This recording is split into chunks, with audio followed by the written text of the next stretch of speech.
Hello class, so myself CA Suma Sharma and I am your just guide for your way toward the CA CPT. Today we are going to do the contingent and the quasi-contracts, but whatsoever we have done till now, we will just go through with that. We have done the chapter of a contract, meaning of a contract. We have done the chapter consideration,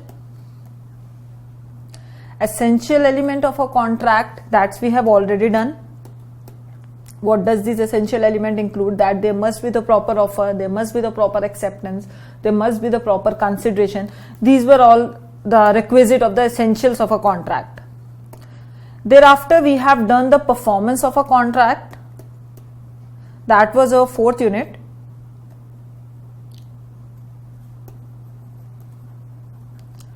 And thereafter, in the last class, we have done the breach of a contract. What was there in a breach of a contract, if I'll ask you? As you have done, we have done it in a very precise and a very, manner that would be very understood to you. We have done so many examples in that chapter. What was a breach of a contract?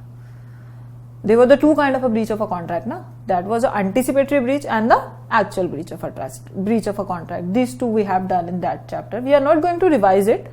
We are just taking a review that whatsoever we had done in the last class.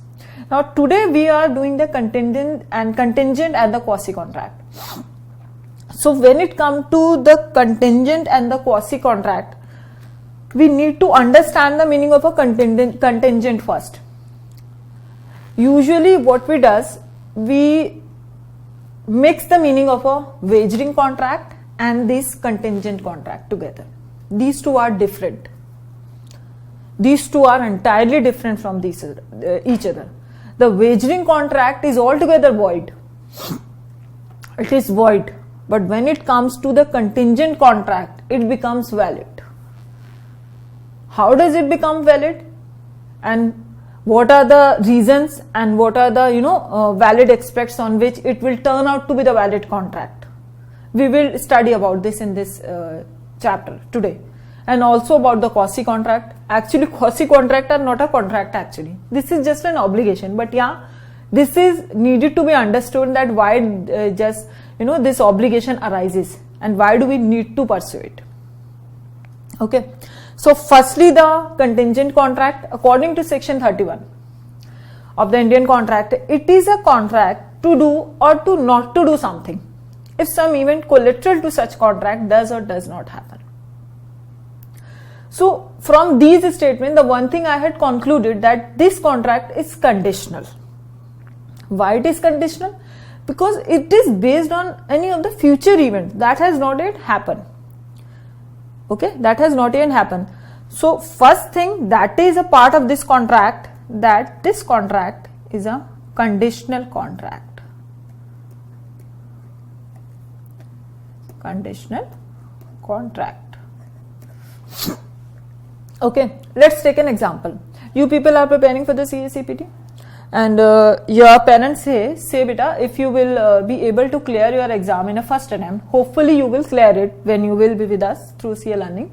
So when you will clear it, so your parents said that I will just give you the phone that you want to purchase or the bike if you are very fond of bike. So they just gave you kind of this thing. If you will clear the exam in a first attempt and you will be rewarded with a phone that you want to purchase or a bike that you want to have. Whether the event has happened, whether your exam has come, whether you have given the exam or whether your result has arrived, all these things are yet to come. They have not been done till now. The future event is yet to be there. So basically the second condition of the contingent contract is that it is based on the future event that is yet to be performed. Future event. Either on the happening or the not happening of that event. On the happening, whether that future event is going to happen or not happening of that event.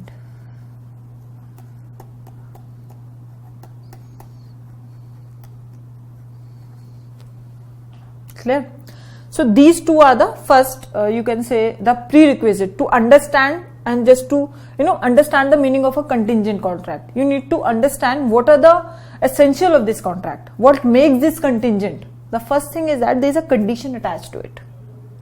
What the condition is? Condition is already and always it is related to the future event that is going to happen, that is going to be happen in the future, or that is not going to be happen in the future. It can be dependent on any of these two, on the happening of the event and also on the not happening of that event as well. So that's why the contingent contract are the conditional contract based on the future event happening or the non-happening of that event, and they will become enforceable. They will become enforceable. When they will become enforceable by law? If they are attached to the particular condition that is related to the happening of an event. As I have given you the example, your parents said, see beta, if you will just crack your CPT exam in a first attempt, I will give you a iPhone. Okay, iPhone 7s. You were very happy. You just worked hard and study a lot, and thereafter you able to crack your exam in a first attempt. You scored very good marks. Your parents were very happy. Thereafter your parents turn out. What they say? Now clear the IPCC. Now we will give you the iPhone. This is a social, basically I am just giving you an example that is related to the family and the social matter. Usually these are not enforceable that much, but this is just an example. So this is also the contingent contract. The example that we are in this scenario is that A contracts to B rupees 1 lakh if B's house is destroyed by fire. It is also related to the insurance company's contract kind of a thing. If you make the insurance of a home or a bike, so what the insurance company say? See, if that loss is occurred in that state, then we will reimburse you in the that much amount you have suffered a loss. So similarly, you can say that A is one of the insurance company and A had a contract with B. B had made an insurance of his home. And A said to this that we will pay you 1 lakh rupees if there will be the destruction of your house through the fire. If there will be the destruction of your house through the fire. What the A said? And whether B was convinced, suppose B's house get destroyed by the fire. There was something, a mishappening happened to his house and his home get just destroyed by the fire. Whether the A is contracted to pay rupees 1 lakh to B? Yes, he will pay. Because this is an example of a contingent contract. The condition was attached. What was the condition? That I will pay you 1 lakh rupees when your house will be burned by the fire or it will be destroyed by the fire. Consequently, or you can say that unfortunately, the B's house got destroyed by the fire. Now A is contracted and obliged to pay him 1 lakh rupees because it is based on the happening of the particular event. What was the event? Destruction of house by fire. That was the event or not?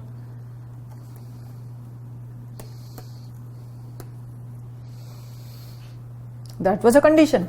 What the condition speaks? A will give to B 1 lakh rupees. Got it? This is what the contingent contract is. Now we will, after going through the example, now we will understand the meaning of it through what is being written in your book. Okay. So which section dealt with this contingent contract? It dealt with section 31 of Indian Contract Act.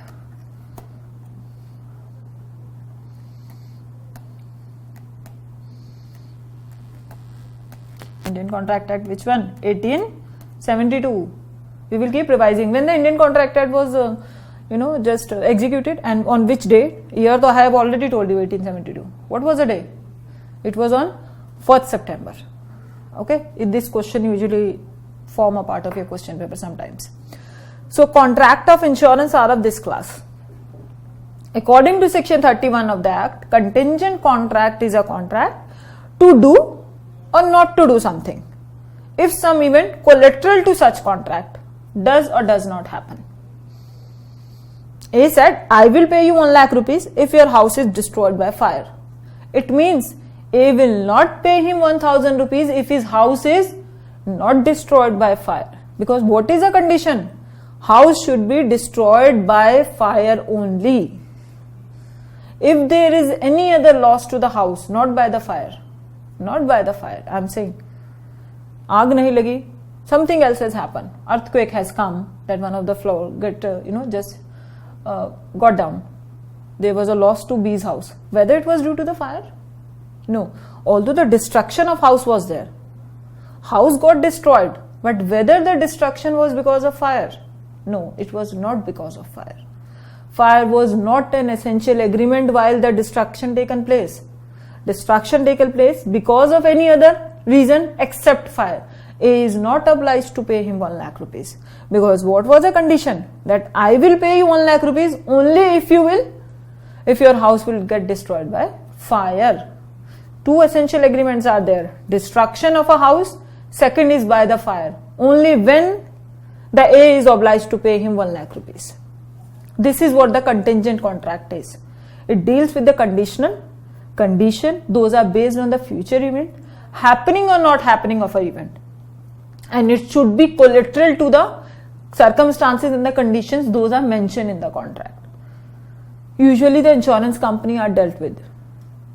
Insurance companies में कराते हैं ना हम contract, तो उसमें क्या होता है कि if we have made any of the contract related to, like if I have made a contract or made an insurance of my car, and if I say that I will pay to the insurance company for that much amount yearly, and if any loss occur to my car related to conditions were mentioned there, met in an accident or somehow any other condition, then the insurance company is obliged to pay me only in that case on my car, or not on any other case, not on any other situation, or whichsoever I have registered for the insurance company will pay me only for that vehicle. I will not say that this car is also in my name, so I am supposed to get the insurance for that. No. Here it won't count that which of the property is in the name of the person who is going to get the insurance. The thing is that which property has been contracted for the purpose of insurance. How many properties the person is having, that is an irrelevant over there. Okay. So contingent contract, section 31 of the Indian Contract Act. Second, it is related to the conditional aspect. Third, it is related to the future event of happening or not happening of the event. Fourth, it is enforceable by law only on the happening of the or the not happening of the future event. Okay, these are the 4 essential ingredients of the contingent contract. Now we will understood the rest of the things, those are related to this contingent contract. Firstly, the quasi-contract. It is not a part of a contingent contract. It is entirely different. From my perspective, it is not a contract at all. It is just not from my perspective I am saying that it, according to the Indian contract, it is, there is no agreement in the quasi-contract. So as we have done in the first chapter, the contract is an agreement enforceable by law. So when we read the quasi-contract, there is no agreement involved in it. There is no agreement involved in it. As I have given you the example, let's take an example that there is a person Ram and the Shyam. We have already done this example in the breach of a contract. Just we are changing the names. Ram got a bag and got a purse of Shyam, and he was an honest person, very genuine person. He thought that this purse contained lots of money and the essential papers of that person, Mr. Shyam. I should return it to him. So what he does, he just find out the contact of Mr. Shyam, and he found him somewhere, and thereafter he went to his place, he gave his purse to him. Shyam was very happy. He got his purse back. Suppose say that his purse has 10,000 rupees. He was very happy to get his purse back, and along with all of the ID cards and whatsoever we usually keep in our bag. He was very happy to have it. So now what the Shyam should do? Whether there is any agreement between the Ram and Shyam, that Ram will get a purse of a Shyam one day and thereafter he will go to the Shyam house and he will deliver it to him. Whether there was any kind of a situation over there? No. There wasn't any kind of an agreement between the Ram and Shyam. Shyam is not contracted to pay anything to Ram, but yes, he is obliged to pay anything to Ram. Because it is a matter of thankfulness. if someone has done something is good for you, then the court says that it is a gratuitous act. You must serve that person. So somehow in a quasi-contract, there is no agreement.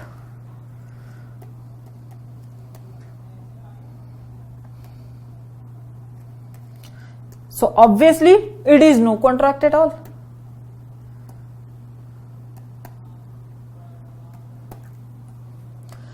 In the case of every contract, the promisor voluntarily undertakes an obligation in the favor of a promisee. He does so that I will supply you this and you will pay me that much amount, because it is a voluntary consideration. I will get this if I will deliver it to you. I will do your job if I will get the salary. Consideration is there. Both of the parties are agreed to act according to the contract. But a similar obligation may be imposed by the law upon a person for the benefit of another, even in the absence of the contract. Court क्या कहता है कि you cannot enjoy the benefit on the cost of another person. If Ram has given the wallet of Shyam, he has beared all the expenses of traveling while coming to the Shyam. He has done all the expenses to deliver his wallet to the Shyam. What the Shyam is obliged to do? Shouldn't he pay his, the rent, or shouldn't he, just be thankful to him by any other manner? He should be.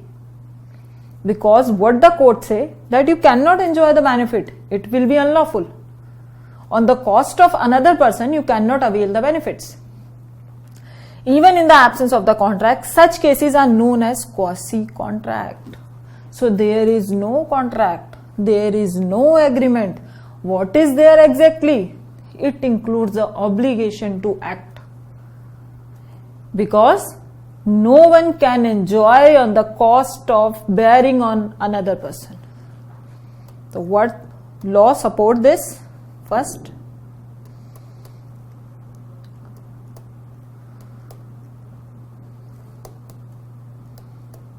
the reason is very clear. No one can enjoy on the cost of someone else. You cannot enjoy the benefit on the cost of someone else. This is what the law say. If Ram has given the wallet of Shyam while incurring all of the transportation expenses, while incurring all of the, the time he has given while delivering his purse to him, the Shyam should pay him accordingly. There is no agreement between Ram and Shyam. Whether they have, Ram didn't say him that I will give you your purse when you will sign on this paper that you will pay me 1,000 rupees. No, there wasn't anything. He did it in a positive manner. So what does the salient feature of this Quasi-Contract Act includes? Firstly, it does not arise from any agreement. As I have told you that there is no agreement. But it is imposed by law. See, very different thing it is. What we say that contract is an agreement enforceable by law. This is what we have done in the first section. Section 2, subsection H. That a contract is an agreement enforceable by law. Quasi-contract says that quasi-contract, there is no agreement. The first condition is not there. Agreement is not there. Leave it aside. But still it is enforceable by law. Still it is enforceable by law. Secondly, it is a right which is available not against the entire world, but only against the person for whom this person have performed. Ram is basically entitled to get only from Shyam, not from through the old world. Shyam is entitled to pay to Ram only. These two parties are supposed to serve their obligation towards each other, not to the entire world. They are not supposed to set an example for the rest of the people. This is what the Quasi-Contract Act dealt with. So the one thing, keep it in your mind that there is no agreement, but it is an enforceability by law. There is an enforceability by law irrespective of the fact the agreement is not here. Okay? Now these are the types of quasi-contract. Claim for the necessary supply to the person incapable of contracting. The person is not, capable to make a contract. Can you give few examples? The person who is not capable to, contracting. We have done it in the first chapter as well. when you would have done the chapter of Contract Act, I have given you the example. Suppose there is a person who is a minor. So he cannot make a contract, and the necessities are supplied to him. Necessities are being supplied to him by P. Q is a minor and P supplied him the necessities.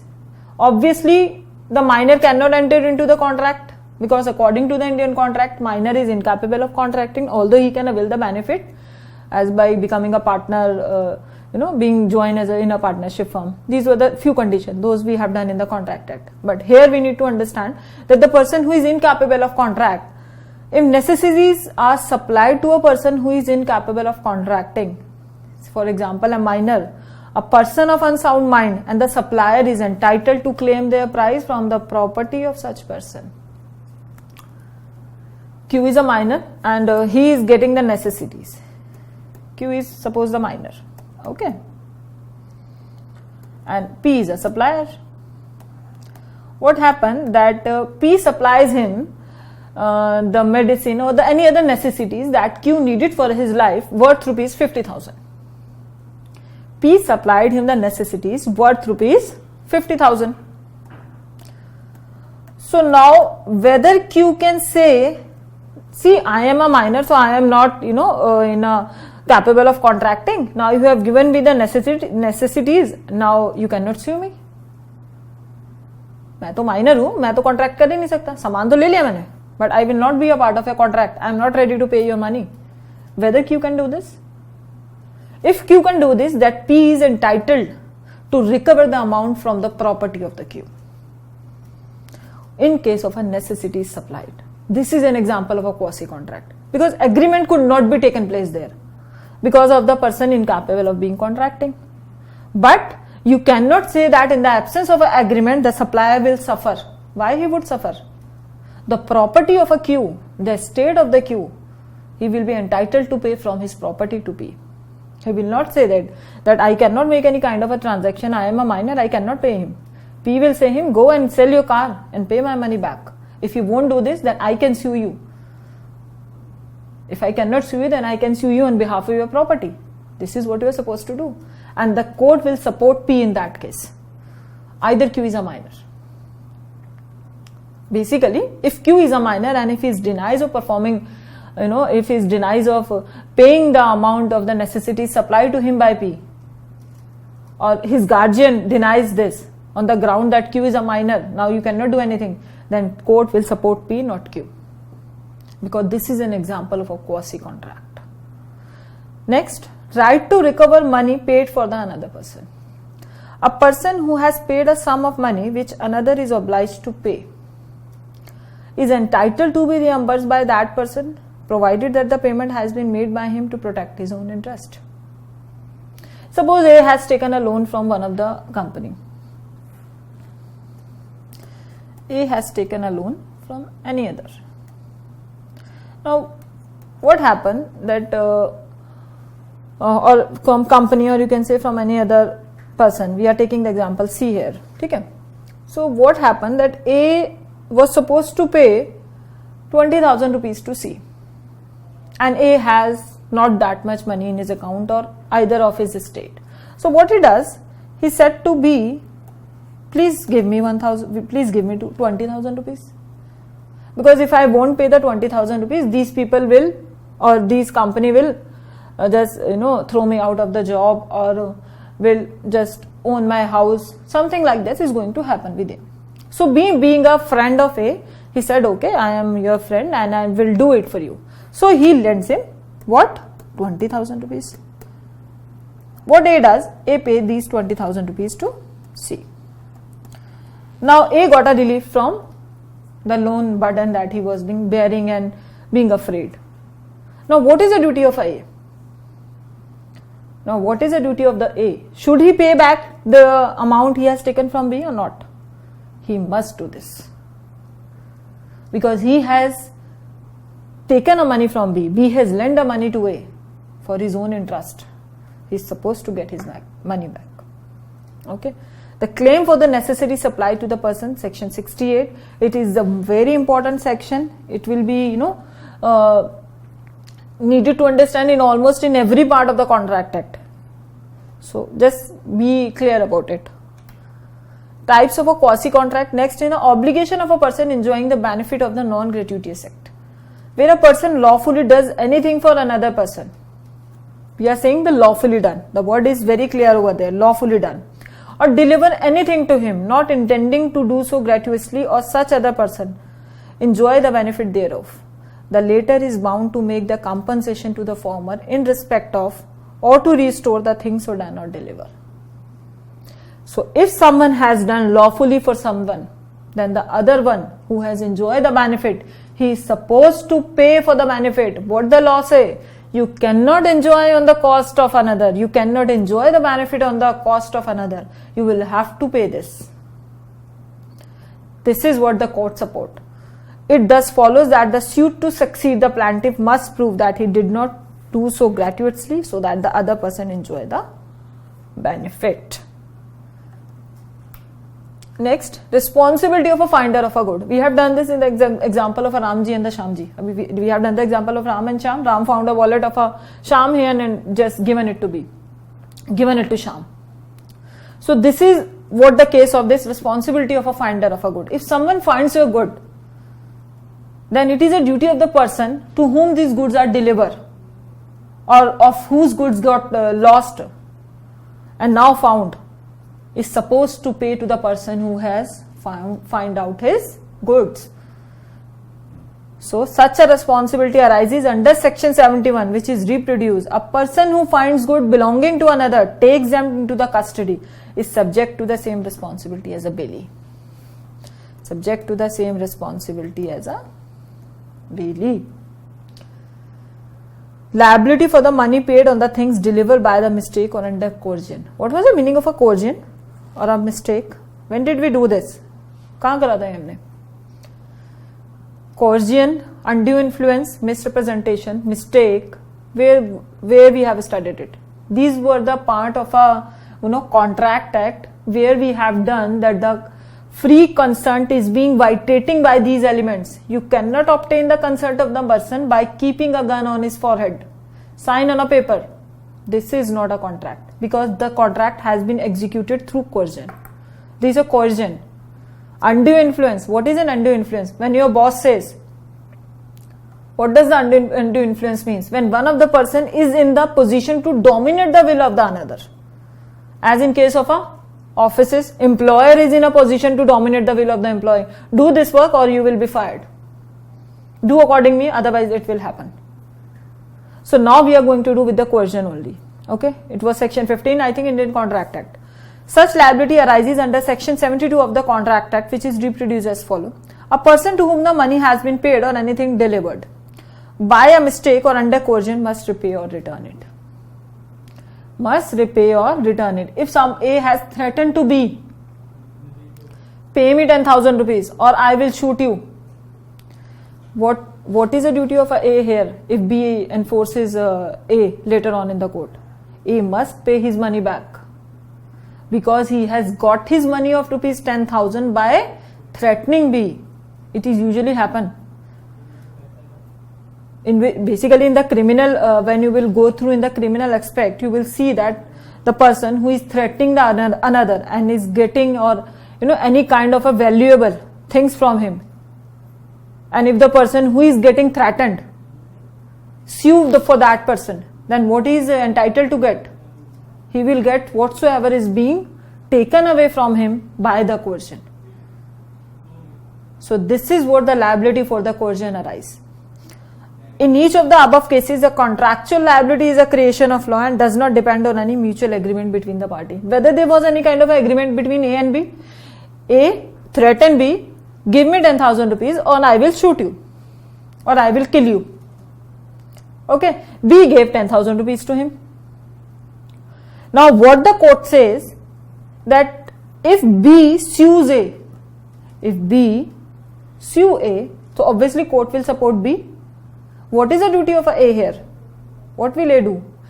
A will have to pay the amount that he has obtained from B from the coercion. उसको डरा धमका के जो भी उससे amount लिया है, he is supposed to pay him back.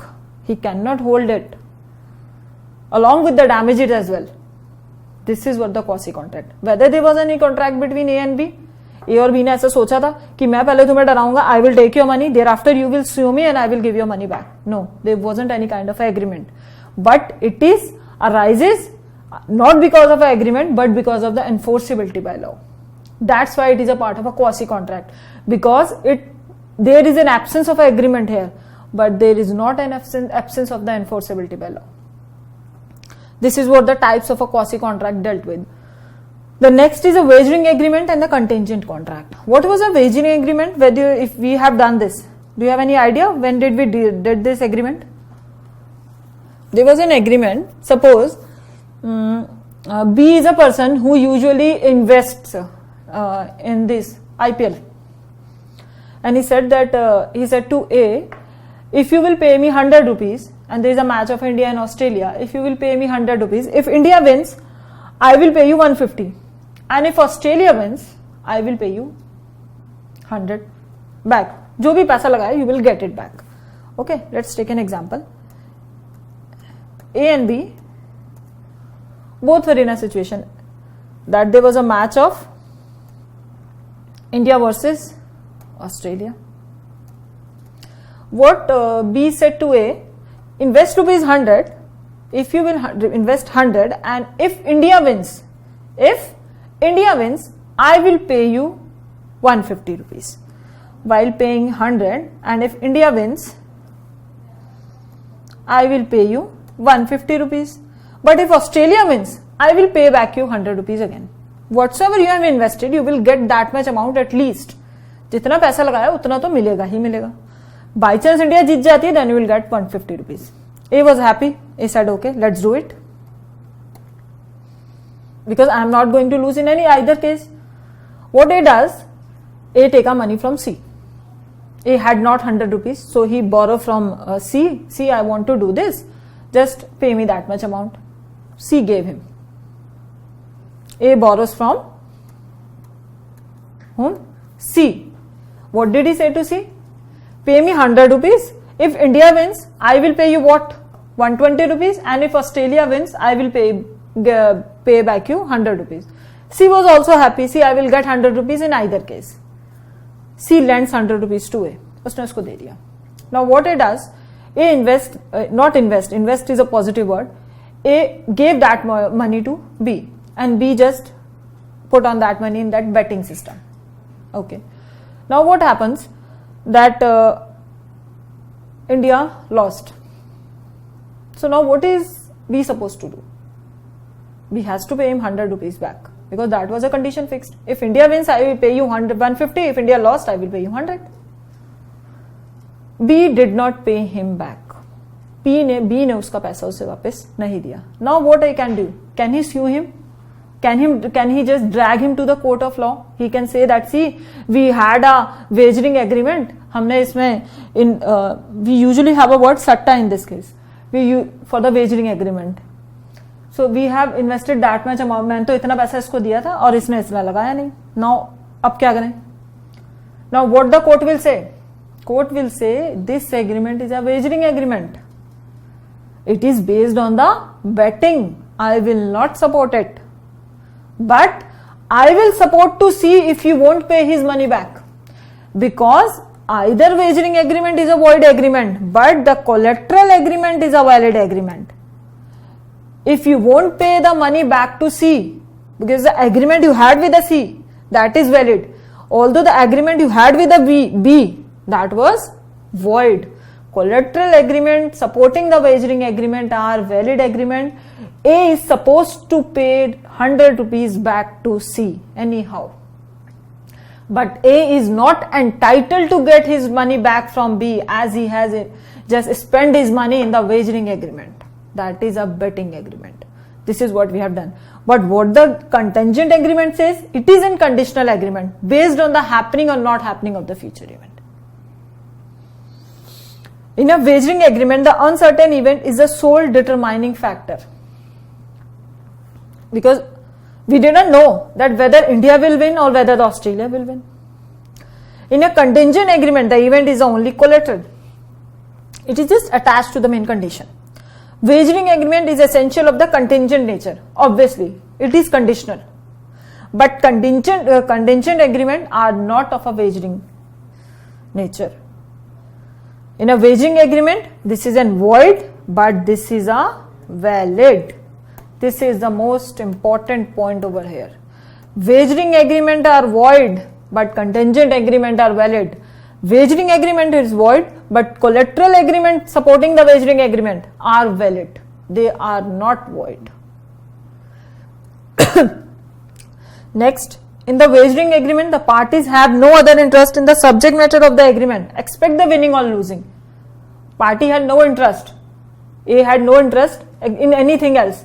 Whether, whatsoever happens, he had an interest only in one thing, whether India will lose or the Australia. He had only one thing while betting for the agreement. Because if India will lose, he was going to get 100, but if India will win, he was supposed to get 150. So he had an interest in knowing that thing only. But this is not in case of a contingent contract. So this is what your this chapter, contingent and the quasi-contract involved. Let me make a revision. What the contingent contract is, it is a conditional contract. It is based on the future event, whether the event happens or whether the event does not happen. It is not necessary that it will be based only on the happening of the event. It can be based on the non-happening of the event as well.